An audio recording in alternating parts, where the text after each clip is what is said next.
lá, eu conheço ele. Então, pastor, por gentileza, a gente não vai se alongar mais, é aquele ali, pastor.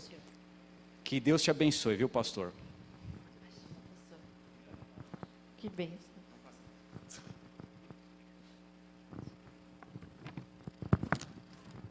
Boa noite, que prazer estar com vocês. Antes de abrir a palavra de Deus, vamos gastar um minutinho com oração? Do jeito que você está, feche os olhos, por favor. Querido Deus, nosso Pai, te agradecemos por podermos estar aqui na Tua casa, por abrir a Tua palavra e ouvir a Tua voz. Pedimos que o Teu Espírito toque a nossa mente e o nosso coração para aquilo que vamos ouvir, a fim de darmos ao Senhor uma resposta positiva e responsável. Querido Deus, eventualmente alguém chegou nessa casa com o coração pesado, por enfrentar algum problema, uma ansiedade, uma dificuldade, talvez até uma doença. Por favor, Senhor Deus, intervenha em cada caso, segundo a Tua sabedoria e Teu poder. E ajuda-nos a, enquanto estivermos aqui, mantermos a nossa mente aberta para a influência do Teu Espírito e da Tua Palavra, e não permita que nada, nenhuma questão lá de fora, atrapalhe a nossa comunhão contigo. Nós oramos agradecidos em nome de Jesus. Amém. Não raras vezes as pessoas me fazem essa pergunta que o Paulo fez. Como é que se mostra na Bíblia? A Bíblia tem a resposta. Mas ainda as pessoas vão um pouquinho adiante e perguntam assim, mas até onde eu posso ir que eu não vou estar errando? Parece que as pessoas sempre querem andar no limite do que pode e do que não pode, né? Mas a Bíblia não é um livro assim, do pode e do não pode. A Bíblia é só do pode. A Bíblia é só daquilo que te abençoa, não é do que te amaldiçoa. E eu quero meditar com vocês hoje sobre a influência e a relação que a saúde pode trazer na tua vida espiritual, ok? Se você tiver a sua Bíblia aí, vou pedir que você abra comigo no livro de Marcos. Eu não vou dizer o capítulo ainda, mas você deixa aberto aí e vai te ajudar, tá bom? Você lembra quais eram aqueles 4 grupos religiosos que existiam no judaísmo dos dias de Jesus? Os 4 mais conhecidos que você encontra na Bíblia? Quais eram? Os fariseus, os saduceus, escribas, bem, e os zelotes. Esses são os mais conhecidos, haviam mais, mas esses eram os mais conhecidos.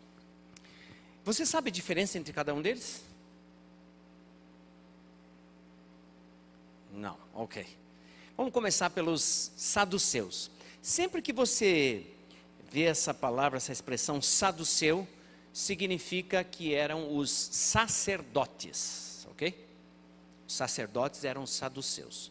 E eles tinham esse nome assim, saduceus, por serem descendentes de Zadok, que foi um sacerdote da linhagem real. Então, por esse nome Zadok, então, os descendentes dele eram chamados de saduceus. Você não podia chegar lá no templo, bater na porta e dizer assim, olha, eu sou voluntário para ser um sacerdote, um saduceu. Não. Você tinha que nascer nessa família, ser descendente dessa família real de Zadok, ok? Para poder ser um saduceu, um sacerdote. E os sacerdotes, os saduceus, eles tinham grande influência política entre o povo, por serem de linhagem real. Então eles sempre tinham acesso às autoridades, mesmo nos dias de Jesus, acesso às autoridades romanas, por serem assim da família real. Os fariseus, no entanto, um pouco diferente. Eles vinham de famílias comuns. Mas para você ser um fariseu, você tinha que estudar praticamente a tua vida toda.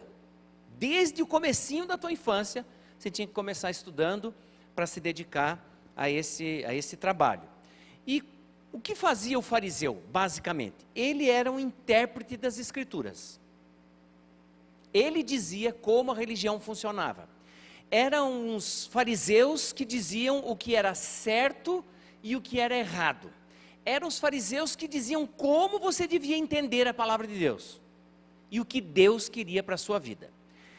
Os fariseus não tinham muita influência política, mas tinham grande influência religiosa, por ditarem como que a religião funcionava. Então, se você tinha qualquer dúvida da palavra de Deus, ou você não entendia qualquer texto, ou queria compreender melhor, para quem você perguntava? Para os fariseus, ok? Qualquer pessoa podia ser um fariseu.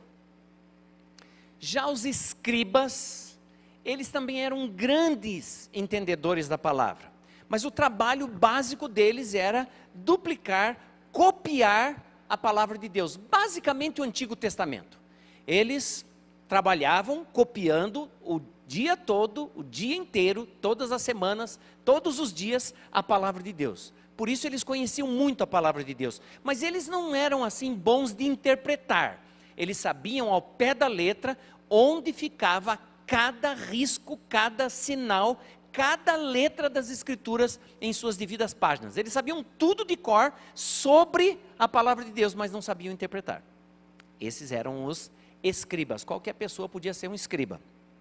Já o último grupo que foi mencionado, os zelotes, eles eram, vamos dizer assim, judeus mais nacionalistas. Eles acreditavam na palavra de Deus, eles acreditavam na vinda do Messias, mas eles pensavam que de alguma maneira eles poderiam usar a sua influência e mesmo a força das mãos e das armas para implantar o reino de Deus na terra. Esses eram os zelotes. Desses 4 grupos, qual deles você acha que eram os maiores inimigos de Jesus? Desses 4. Saduceus, fariseus, escribas ou zelotes? Se você disse fariseu, você errou. Eram os saduceus. Os saduceus não gostavam muito de Jesus.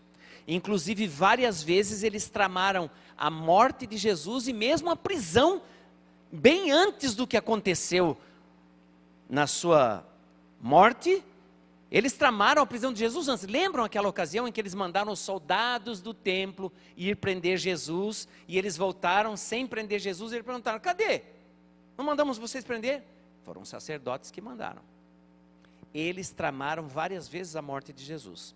Os fariseus já, na verdade, muitos deles eram até amigos de Jesus.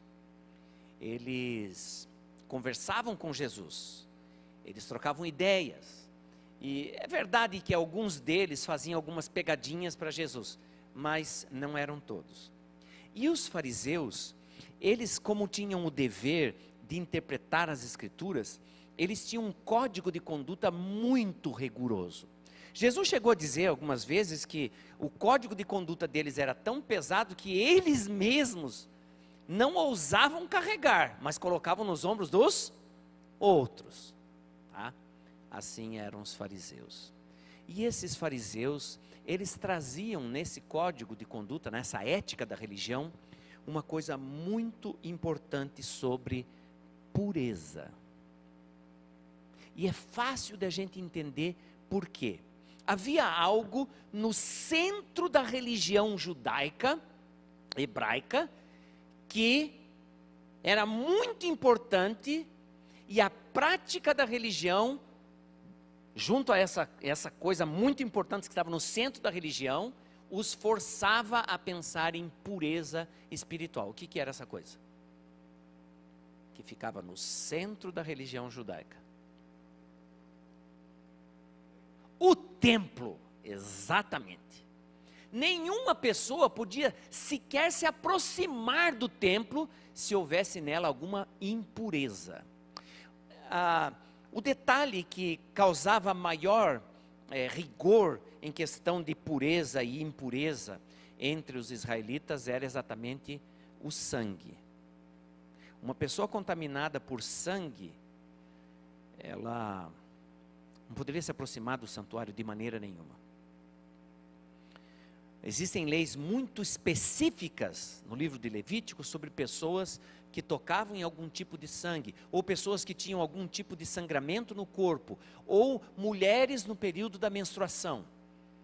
Coisas muito detalhadas assim, que impediam a pessoa de se aproximar do templo ou de cultuar a Deus no templo.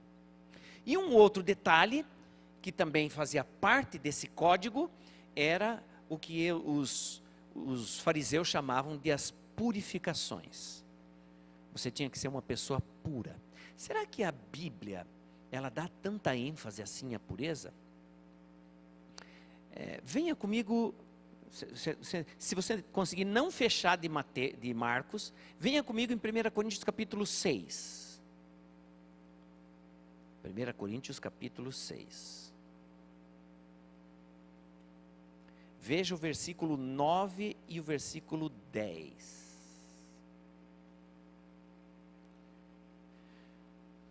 1 Coríntios 6, 9 e 10. Eu estou lendo na versão revista e atualizada no Brasil.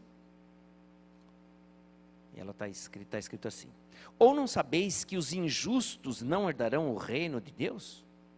Não vos enganeis, nem o impuro, nem os idólatras, nem os adúlteros, nem os efeminados, nem os sodomitas, nem os ladrões, nem os avarentos, nem os bêbados, nem os maldizentes, nem os roubadores herdarão o reino de Deus.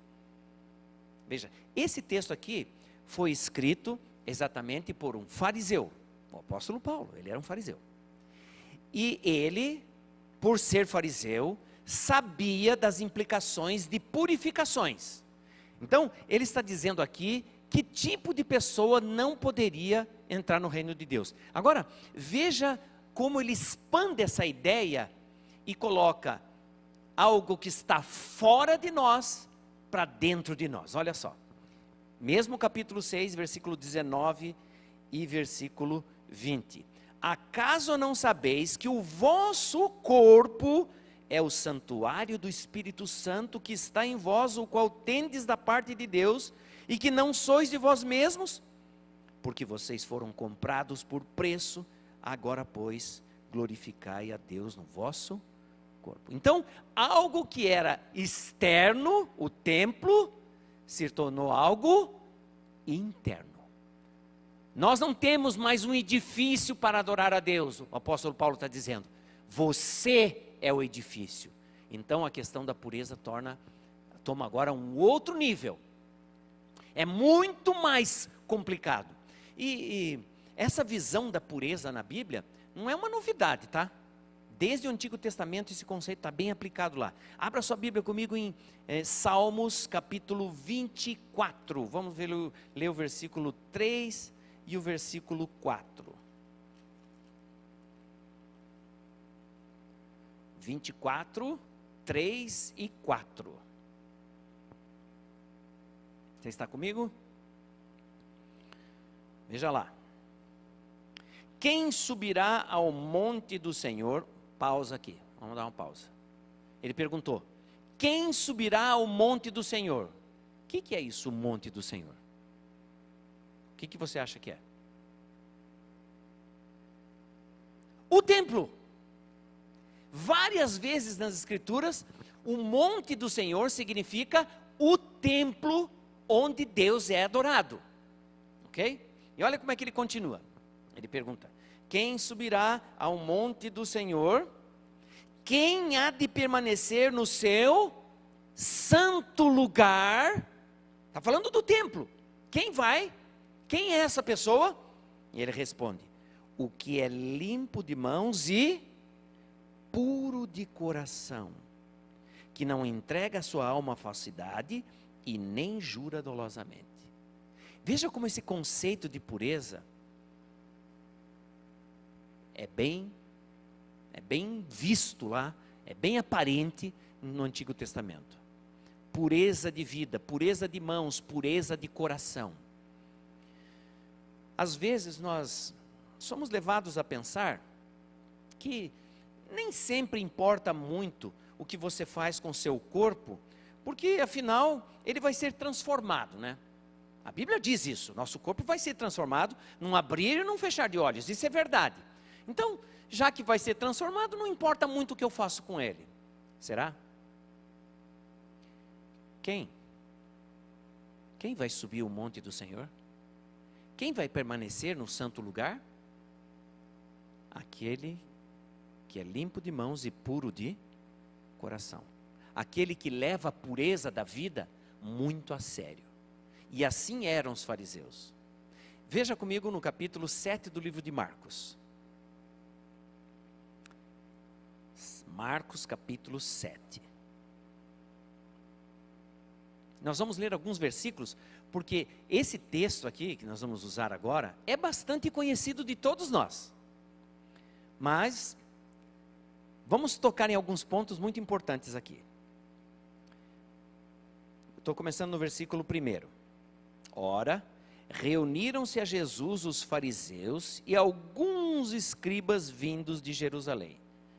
Entenda, aqui havia uma discussão, eles estavam brigando? Não, era uma reunião em que os fariseus vieram para conversar com Jesus. E também alguns escribas, eles estavam lá juntos, conversando. Não havia nenhuma discussão, não havia uma pegadinha, ninguém estava ali para fazer um teste com Jesus. Eles estavam conversando com Jesus.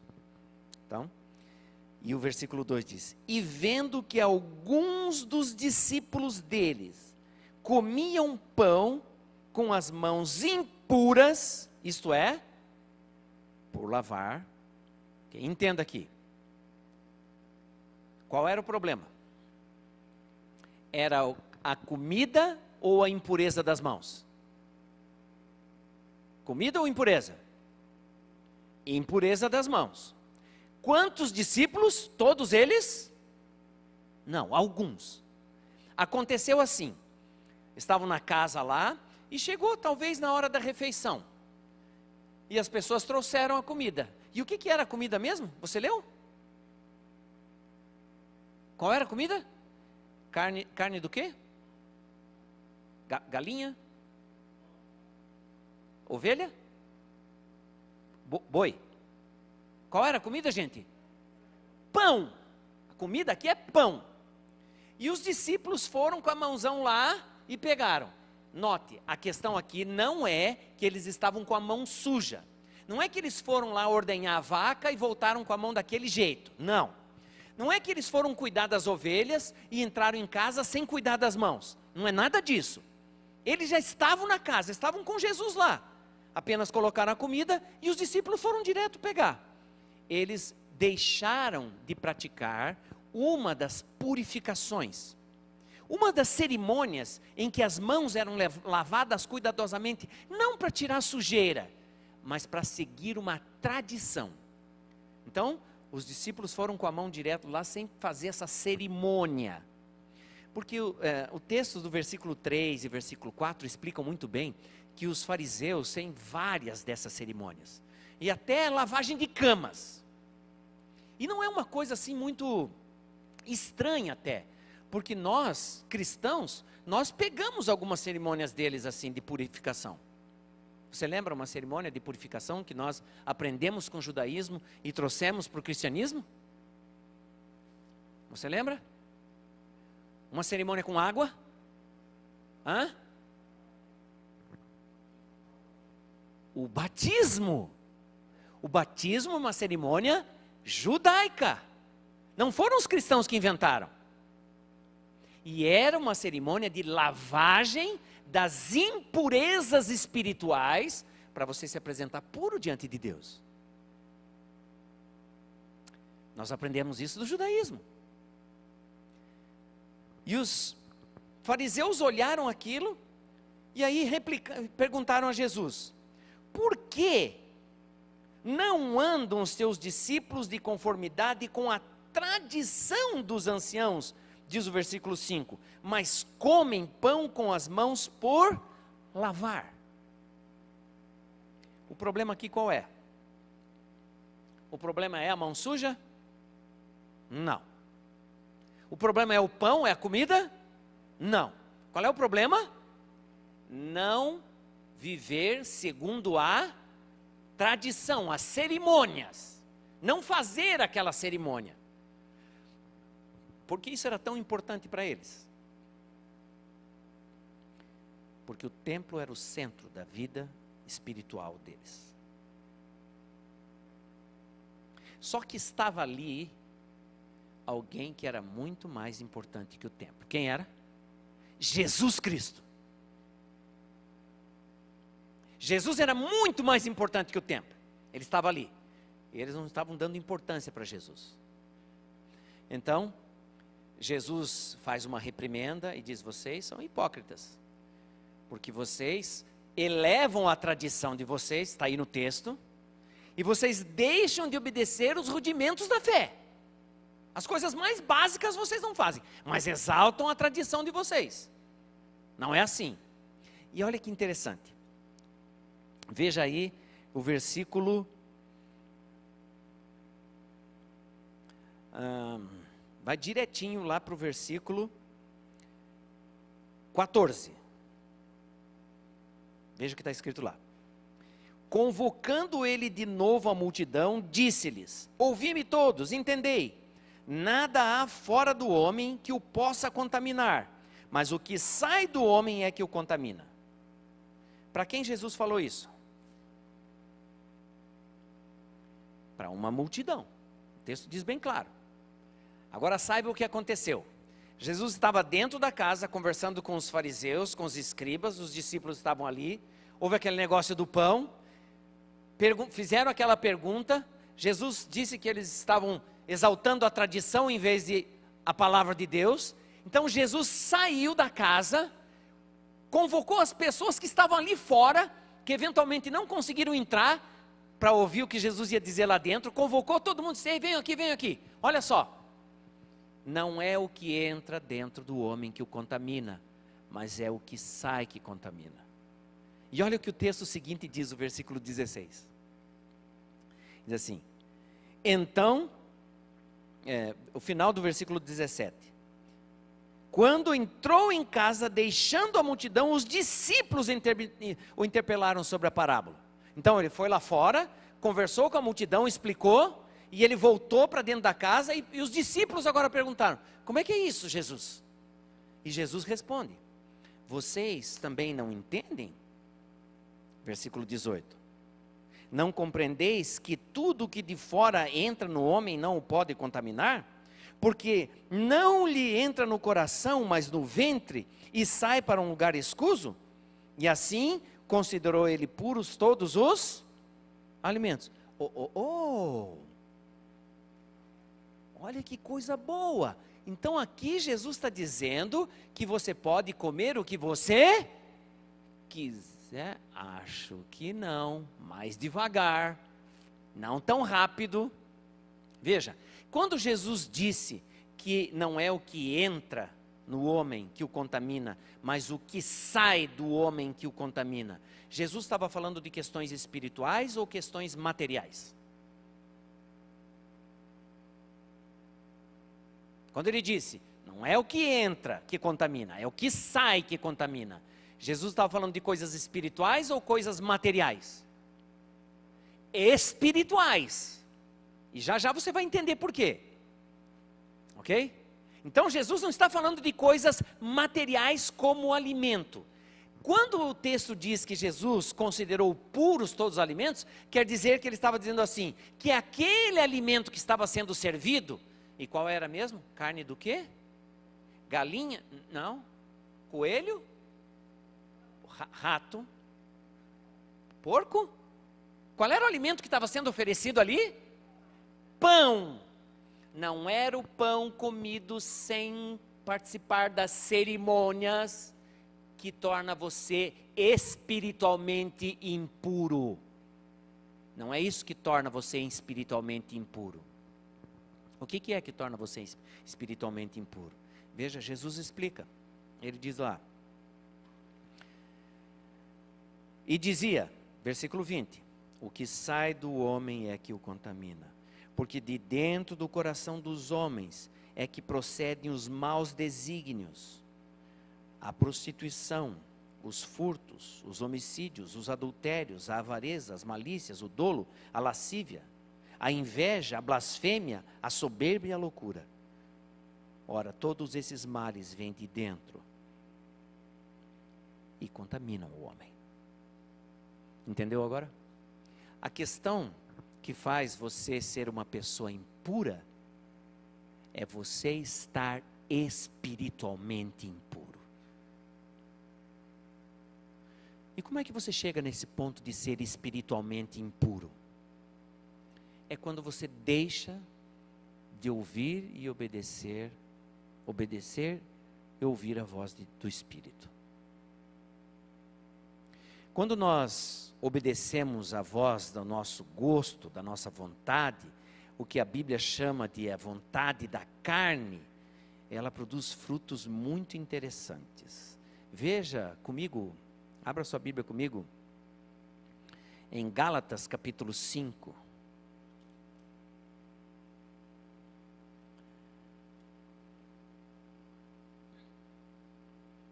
Veja aí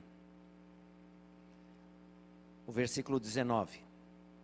Ora, as obras da carne são conhecidas e são prostituição, impureza, lascívia, idolatria, feitiçaria, inimizades, porfias, ciúmes, iras, discórdias, dissensões e facções, invejas, olha aí, bebedices, glutonarias, coisas semelhantes a estas, a respeito das quais eu vos declaro, como já outrora vos preveni, que não herdarão o reino de Deus os que tais coisas praticam. Entre as coisas que sujam você espiritualmente está bebedice e glutonaria. Quem pratica bebedice e glutonaria?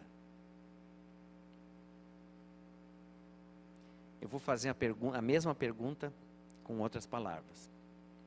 Você sabe me dizer o que significa ter um caráter forte? Nós estamos aperfeiçoando, melhorando o nosso caráter, porque é só ele que nós vamos levar para a vida eterna. É verdade ou não é? Nós estamos preparando o nosso caráter.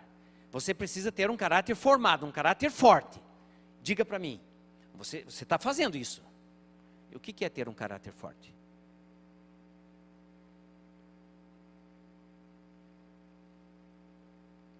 Você sabe o que está fazendo, né? Porque você está se preparando para a volta de Jesus. Então o que é ter um caráter forte? Se o seu objetivo é ter um caráter forte, você tem que saber o que é isso. O que é ter um caráter forte?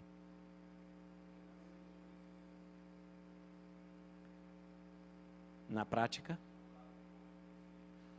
andar conforme os princípios. Eu estou ficando ansioso e eu já vou falar, tá bom? Duas coisas só tem um caráter forte. Um caráter forte tem duas coisas só. Se você tivesse que anotar alguma coisa do que eu falei hoje, seria essa coisa agora. O que é ter um caráter forte? E já vou dizer para você, isso não saiu da minha cabeça, tá bom? Eu aprendi. Um caráter forte tem duas coisas. Número 1, força de vontade.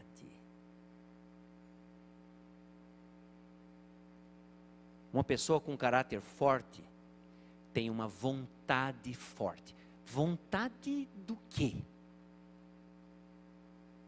De obedecer a Deus. De fazer tudo o que Deus mandar.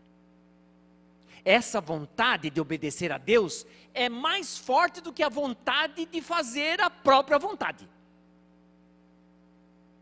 Vou dar um exemplo. Você está no trânsito e você recebe aquela fechada que não tem explicação nem nessa vida e nem na porvir. Sabe como é que é? E aí vem uma vontade em você de fazer o quê? Alguém pode me dizer? Que vontade que vem em você? Pode dizer, pode abrir o coração. Você está diante de Jesus, Ele já sabe. Vai lá. Qual é a vontade que te dá?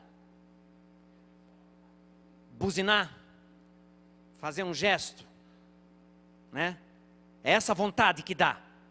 Mas porque você tem força de vontade no teu caráter, que você está modelando, você reprime essa vontade má e abençoa essa pessoa. Aí alguém vai dizer assim, mas isso é hipocrisia. Não. Hipocrisia é você viver uma vida falsa. Você querer fazer a vontade de Deus e ir contra a tua própria vontade não é hipocrisia. Força de vontade. Primeiro elemento de um caráter forte. Segundo elemento. Se você está anotando aí, que é um caráter forte, 2 elementos. Número 1, força de vontade. Número 2, domínio de si próprio. Só essas 2 coisas. Pessoas que têm um caráter forte, elas dominam a si mesmas. Elas têm controle sobre si mesmos. E olha aí, para corroborar com isso, veja aí no mesmo Gálatas, capítulo 5 ainda, veja os versículos 22 e 23. Mas o fruto do Espírito é amor, alegria, paz, longanimidade, benignidade, bondade, fidelidade, mansidão e domínio próprio. Contra essas coisas não há lei. Você quer ser uma pessoa espiritual? Você tem que trabalhar o seu caráter. Ele tem que ser forte. Um caráter forte é caracterizado por força de vontade e domínio de si mesmo. Domínio dos seus gostos, das suas vontades, das suas paixões, dos seus desejos. Coisas que os fariseus não conseguiam fazer. E que Jesus disse que por essa razão o coração deles era cheio de maldade, cheio de impureza. A impureza estava lá no coração. E é ali que a gente tem que começar a mudança. Aí você vai me perguntar, pastor, mas como é que começa essa mudança? Essa mudança começa quando você aprende a pensar do jeito que Deus pensa. Você tem que aprender a pensar do jeito que Deus pensa. E se nós estamos falando de saúde e espiritualidade, então você pense como Deus todas as refeições que você faz, por exemplo. Quando você vai tomar a sua primeira refeição,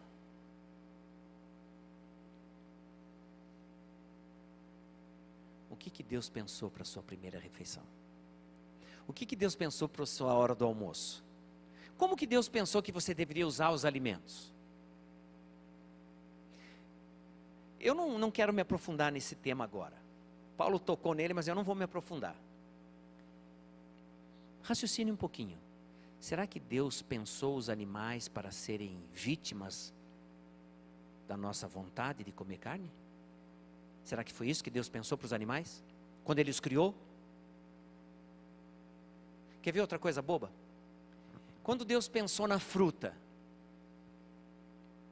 Ele pensou nela para ser bebida ou comida. Percebe? Se você aprender a pensar do jeito que Deus pensa, então os teus hábitos vão ter uma mudança significativa. Mas se você mudar de hábito só porque alguém disse, não, você tem que beber 8 copos de água por dia, só porque alguém aqui provou cientificamente para você, isso vai ser uma mera formalidade. Mas se você entender que Deus te criou e te abençoou com essa coisa chamada água, e que teu corpo foi criado por Deus para receber isso, para vários benefícios, entre eles a purificação do teu corpo, então você vai estar aprendendo a pensar do jeito que Deus pensa a água. E você não vai beber a água por uma simples obrigação, mas vai beber porque é uma bênção que Deus deixou para você. Precisamos aprender a pensar do jeito de Deus. E pensando do jeito de Deus, a nossa vida vai ser uma glória ao nosso Criador. Gostaria você de tomar a decisão hoje, de tomar tempo para aprender a pensar do jeito que Deus pensa? E quando você começar a fazer isso, você vai ver quanta coisa boa vai aparecer na sua vida. Para muitas pessoas, aprender a pensar como Deus pensa significou aprender a ter esperança em Deus, de tudo aquilo que Ele prometeu se cumprir na nossa vida. Por isso você vai aprender nesses temas de domingo à noite como é ter saúde com esperança, aprendendo a pensar do jeito que Deus pensa. Gostaria de fazer essa experiência? Gostaria de receber você agora uma oração pedindo que Deus te abençoe sobre esse assunto? Feche os teus olhos comigo. Querido Pai Celestial, obrigado pela maravilhosa mensagem da Tua Palavra. Mensagem essa que alinhou os nossos pensamentos para aprendermos como o Senhor pensa a nossa vida, os nossos hábitos, as coisas que precisamos, aquelas que não são necessárias para nós, e aprendermos como viver. Abençoa-nos e ajuda-nos a desenvolvermos um caráter forte. Dá-nos a força de vontade para escolher a Tua vontade em nossa vida. E ajuda-nos a desenvolvermos o domínio próprio, tão característico de Jesus Cristo. Coloca em nós esse traço do Teu caráter. Abençoa-nos e perdoa-nos. Nós te suplicamos em nome de Jesus. Amém, Senhor.